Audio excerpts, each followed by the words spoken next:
आगे भी अगर बुरे करेंगे तो इसका प्रतिफल भी हमें बुरा मिलेगा।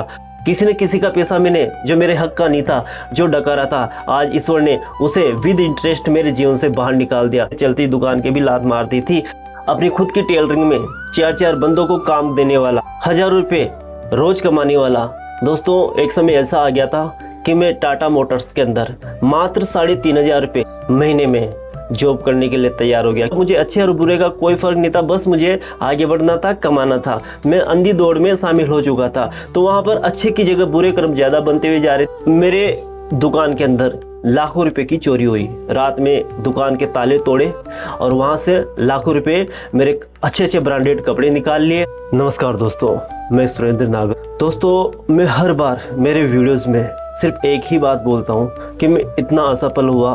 मेरे जीवन में दुख, दर्द, हताशा, निराशा, ये एक लंबा जो वनवास था दुखों का, ये क्यों आया, बस इसी बारे में मैं बात करता था। मगर आज मैं बात करूँगा दोस्तों, जीवन के अंदर हमारे ये सारी चीज़ें क्यों आती है। इसके पीछे हर आदमी बहुत कुछ जानता है मगर सोचता नहीं है, समझता नहीं है। इसी वजह से आज ये सारी दुख और दर्दों का जो माया जाल जो माया ने रचा हुआ है, उसमें हर इंसान उलझ के रह जाता है। दोस्तों, मैं शारीरिक रूप से भी परेशान रहा, मानसिक रूप से भी परेशान रहा और आर्थिक रूप से भी परेशान रहा। ये परेशानी मेरे जीवन में ऐसे ही नहीं आ गई, कुछ न कुछ तो रहा होगा दोस्तों, तभी ये समस्या मेरे जीवन में आई। और ये समस्या हर इंसान के जीवन में आती है। अब मैं आपको कुछ फ्लैशबैक में ले जाने की वापस कोशिश करूंगा, क्योंकि इन वीडियोस को बनाने का मकसद सिर्फ इतना ही है, लोगों को ये बता सकूं कि अगर जीवन में कुछ भी अगर हो रहा है तो वो बिना कारण के नहीं हो रहा। अगर सुख भी आ रहा है तो भी बिना कारण नहीं आ रहा, और दुख आ रहा है तो वो भी बिना कारण नहीं आ रहा। दोस्तों, अब मैं आपको मेरी रियल घटना से जोड़कर उस सच्चाई का सामना आपसे करवाता हूँ जिसे आप रिलेट कर पाएंगे। दोस्तों, जब मैं टेलरिंग की दुकान अच्छे से कर रहा था और अचानक मेरी ज़िंदगी में एक टर्निंग पॉइंट आया। शायद वो एक घटना थी, एक प्लानिंग थी ईश्वर की ही, जिसकी वजह से उस टेलरिंग के संसार को छोड़ के या उस दुकान को छोड़ के और मैं नेटवर्क मार्केटिंग की दुनिया में चला गया। नेटवर्क मार्केटिंग मेरे लिए बहुत नई थी और मैं उस नेचर को समझ नहीं पाया। और दोस्तों, मैं उस काम को करने लगा, मगर मैं समझ में नहीं आ रहा था। बस वहाँ पर मुझे सिर्फ जो ड्रीम दिखाया था, जो सपना दिखाया था, बस उसी सपने के पीछे मैं इतना पागल हो गया कि मुझे अच्छे और बुरे का भी ख्याल नहीं रहा। वहाँ पे मैं क्या करता था, जो मुझे लीडर्स ने समझाया था, मेरे ऊपर वाले ने, बस मैं उसी को अप्लाई करता था। अच्छे बड़े सपने देखो और बड़े सपने दिखाओ, और उसके लिए आपको अच्छा करना है, बुरा करना है, वो बिल्कुल नहीं समझाया। और मैं सिर्फ मेरे सपनों की वजह से और उस काम को करता रहा। दोस्तों, मैंने सिर्फ चंद पैसों के कमीशन के लिए, मेरे सपने को फुलफिल करने के लिए, सामने वाला कोई भी हो, चाहे वो गरीब हो, चाहे वो अमीर हो, चाहे वो अच्छा हो, चाहे वो बुरा हो, XYZ, बस मुझे उनको इतना मोटिवेट करना था कि वो लोग अपने खून पसीने की कमाई को मुझे दे दे या कंपनी में लगा दे।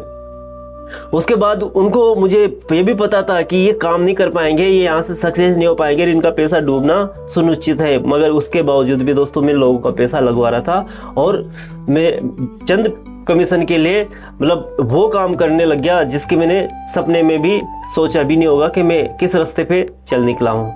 दोस्तों, समय निकलता गया, लाखों लोग, हजारों लोगों का मैंने पैसा लगवा दिया। और जब वो पैसे लगवा रहा था तब मेरे जो अच्छे कर्म थे वो ख़त्म हो रहे थे, जो बुरे कर्म थे उनकी लिस्ट बढ़ती हुई जा रही थी। धीरे धीरे साल भर हुआ, 1.5 साल हुआ, और जब वो मेरे जो कर्म थे वो उन कर्मों का प्रभाव मेरे जीवन में आना स्टार्ट हो गया।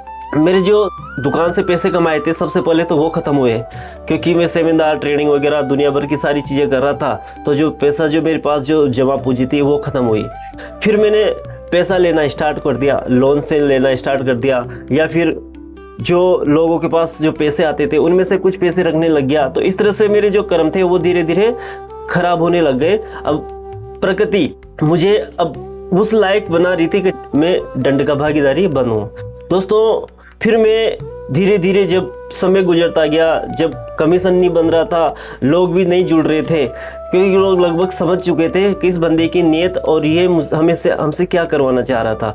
तो दोस्तों धीरे धीरे चीज़ें मेरे खिलाफ होती हुई चली गई और मैं ना तो मेरे पास पैसा बचा, ना मेरे पास मान बचा, ना मेरे पास सम्मान बचा। एक समय ऐसा आ गया था क्योंकि मैंने चलती दुकान के भी लात मार दी थी, तो सब चीज़ें मेरे अगेंस्ट हो गई थी। उस समय पर जब मैंने आर्थिक रूप से अगर किसी का बुरा किया था तो दोस्तों मेरे पास पैसा नहीं रहा, मैं बिल्कुल कंगाल हो चुका था। मानसिक रूप से मैंने बुरा किया, लोगों को मैंने याद थी कि जिस रास्ते पे मैं जा रहा हूँ ये लोग पैसे नहीं कमा पाएंगे, फिर भी मानसिक रूप से मैंने उनके साथ छल किया, कपट किया, तो मैं मानसिक रूप से भी डिस्टर्ब हुआ। मैं डिप्रेशन में चला गया, मैं हताशा में चला गया, निराशा में चला गया और वो एक भयंकर वाले बाउंड्री में मैं फंस चुका था। मुझे कुछ भी पता नहीं हो रहा था कि अब मैं क्या करूं।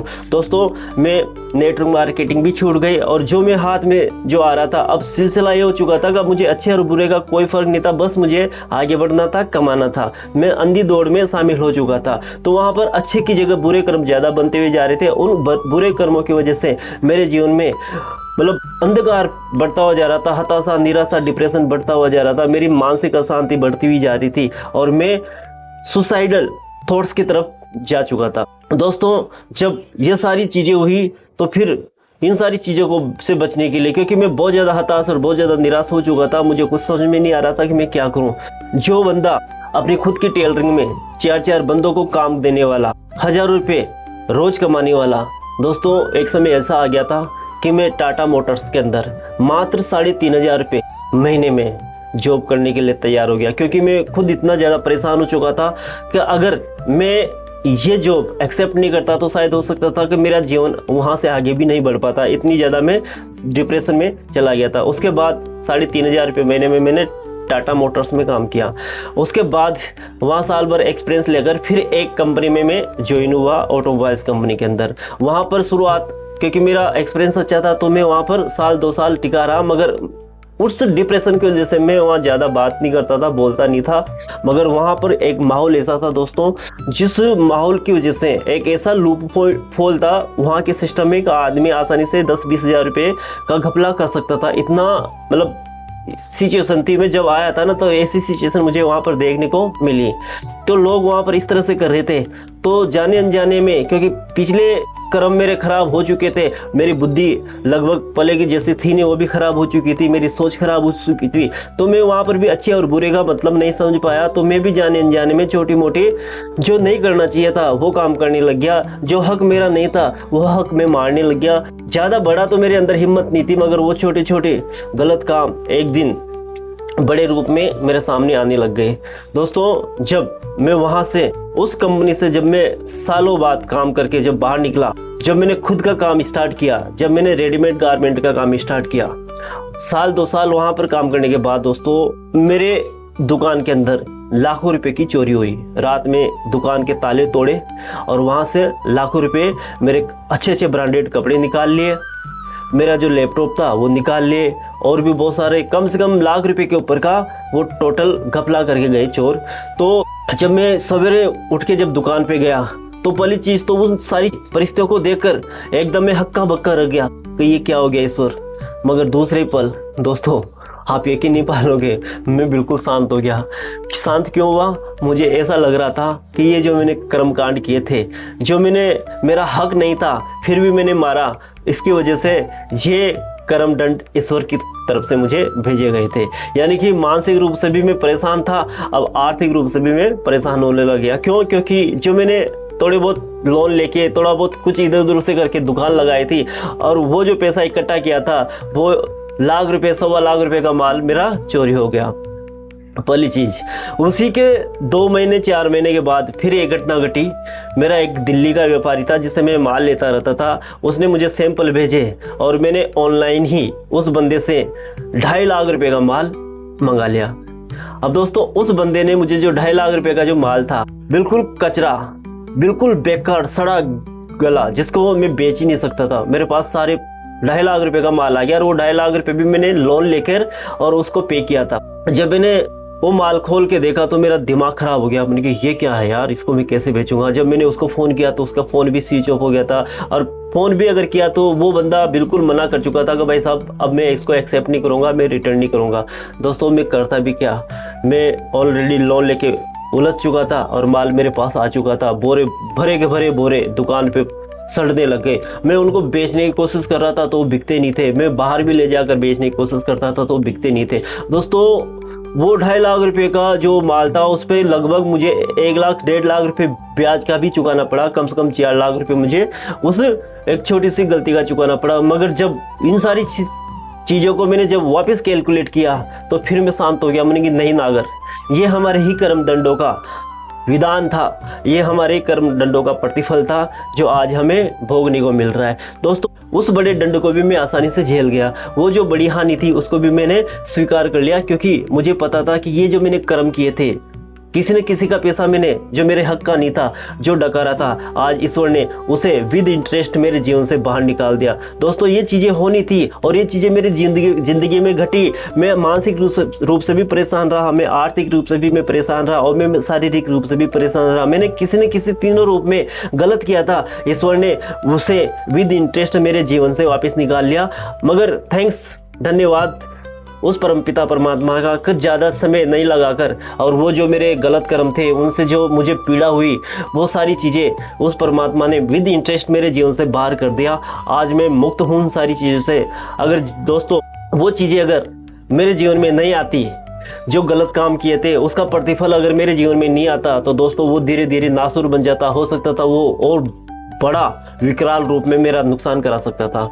दोस्तों मैं जब भी आज भी अगर छोटी मोटी समस्याएं आती है तो मैं उन्हें सहस्त्र स्वीकार कर लेता हूं, क्योंकि मुझे पता है मुझे जो कर्म दंडों का जो विधान है, जो कर्म दंडों का जो ज्ञान था, वो धीरे धीरे मुझे हो चुका है। इसलिए मैं अब उन चीज़ों से हंसते हुए और ऊपर वाले को धन्यवाद देता हूं। अगर कोई गलत चीज़ भी मेरे जीवन में हो जाती है या कुछ गलत चीज़ें भी मेरे जीवन में आ जाती है तो मैं थैंक्स बोलता हूँ कि हे ईश्वर थैंक्स, कम से कम जो मैंने जाने अनजाने वो गलत काम किए होंगे, वो गलत काम आज इन चीज़ों की वजह से मेरी ज़िंदगी से बाहर हो गए। मैं सुख और शांति फील कर रहा हूँ, क्योंकि वो जो गिल्टी थी, जो गलत तन और मन और धन, तन मन धन से जो मैंने गलत किया था, वो आज मेरी ज़िंदगी से बाहर जा चुका है।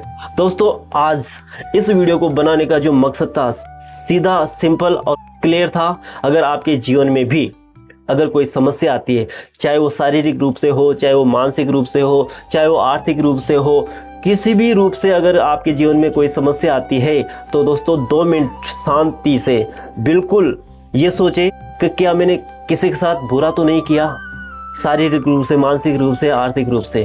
दोस्तों अगर आपने बुरा भी नहीं किया हो तो हम जाने अनजाने में बहुत सारे जन्मों से निकल के आए, तो हमारे मन के अंदर पुराने जीवन के, पुराने जन्मों के को हो सकता है कुछ कुसंस्कार हो, जो जिनका हम आज इन बुराइयों के माध्यम से या फिर आज इन सारी चीज़ों के माध्यम से बाहर निकाल रहे हैं। तो कुछ भी हो सकता है, आपको सहस्त्र उन सारी चीज़ों को स्वीकार लेना है, क्योंकि अगर देखो स्वीकारना तो है, जो हमने बोया है उसे हमें काटना तो है। अब हम रोके काटेंगे तो भी काटना पड़ेगा, हंस के काटेंगे तो भी काटना पड़ेगा। तो जब हमारे पास 2 ऑप्शन है तो फिर हमें पहला ऑप्शन ही क्यों ना चूज करना चाहिए, हमने हंस कर ही क्यों ना उन सारी चीज़ों को काटना चाहिए। उन जो हमारे जीवन में जो दुख आए किसी भी लेवल के, उन्हें हमें हंस के ही पार करना चाहिए, क्योंकि दोस्तों जब हम हंस के पार करेंगे तो वो बाहर निकल जाएंगे खुशी खुशी, और हमारे जो नए कर्म हैं वो भी अच्छे हो जाएंगे। क्योंकि जब हम अच्छे कर्म करेंगे, जब नए कर्म करेंगे, तब भी हमें वो पुराने जो कर्मों की जो कहानी है, जो लेखा जोखा है, जो नॉलेज है, वो याद रहेगा। तो हम नए कर्म भी अच्छे ही कर पाएंगे, बुरे नहीं कर पाएंगे, क्योंकि हमें पता है जब हमने बुरे किए थे तभी उसका प्रतिफल हमें ये मिला है, और हम आगे भी अगर बुरे करेंगे तो इसका प्रतिफल भी हमें बुरा मिलेगा। ये जो वीडियो था इसका टोटल निष्कर्ष अगर निकालता हूँ तो वो यही है कि हम जो कर रहे हैं ना, उसे सोच के समझ के फूंक फूंक के करें। अगर इन सारी चीज़ों को करेंगे तो ये जीवन हमारा जीते जी स्वर्ग बन जाएगा, और हम अच्छे स्वर्ग जैसे जीवन का आनंद ले सकते हैं, हम दूसरों की ज़िंदगी भी आसान बना सकते हैं। अगर आपको ये वीडियो अच्छा लगा हो तो अपने यार दोस्तों तक, अपने फैमिली के किसी भी मेंबर जो आज परेशानी में जूझ रहा है, शायद ये वीडियो उसके लिए एक मार्गदर्शक का काम करने लग जाए। दोस्तों आज के लिए इतना ही। इस वीडियो को पूरा देखने के लिए आपका दिल की गहराई से बहुत बहुत धन्यवाद। मिलता हूँ मैं आपसे एक बहुत ही शानदार टॉपिक में एक नई शानदार वीडियो के साथ। तब तक के लिए जय श्री राधे, जय श्री श्याम।